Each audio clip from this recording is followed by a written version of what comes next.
Saudara, sebuah masjid milik pondok pesantren terbesar di Aceh Tamiang porak-poranda dan terkepung tumpukan kayu akibat banjir bandang Sumatera 2 pekan lalu.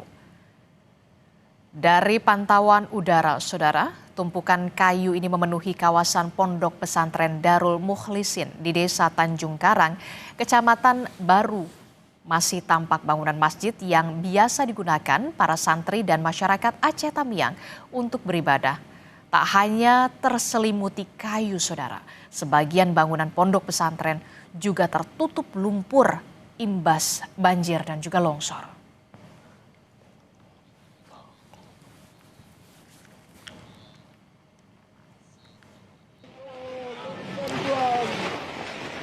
Kementerian Kehutanan mengidentifikasi ada 12 subjek hukum yang terindikasi melakukan pembalakan di daerah aliran sungai di Tapanuli Utara dan Tapanuli Selatan.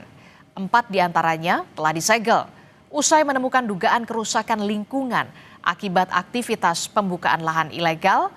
Kementerian Kehutanan pun segera mengambil langkah hukum.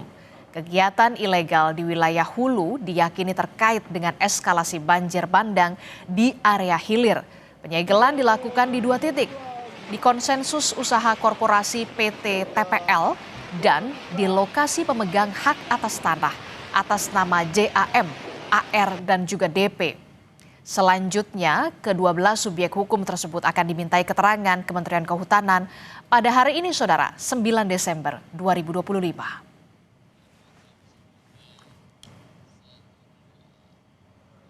Dan melalui rilis tertulis, Dirjen Penegakan Hukum Kehutanan Dwi Januanto Nugroho menyatakan melihat pola yang jelas di mana ada kerusakan hutan di hulu akibat aktivitas ilegal dan berpotensi bencana di hilir meningkat drastis. Aktivitas di PHAT yang seharusnya legal juga terindikasi disalahgunakan menjadi kedok untuk pembalakan liar yang merambah ke kawasan hutan negara di sekitarnya. Ini adalah kejahatan luar biasa yang mengorbankan keselamatan rakyat.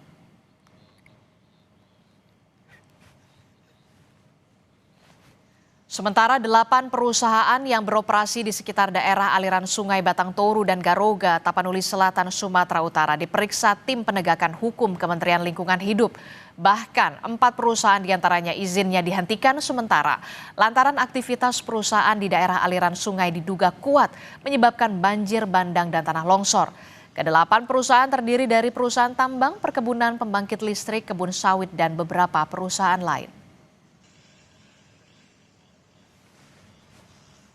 Kita juga sudah menutup kegiatan ya, seperti PLTA sudah kita segel di pintu masuknya, kemudian ada suatu tambang emas, saya nggak sebut namanya, juga sudah segel, kemudian perkebunan sawit, kebetulan salah satu BUMN juga kita segel, kemudian hari ini tim sedang menyambut kegiatan HTI, kemudian bapaknya sedang diverifikasi tim lapangan, tim masih di lapangan.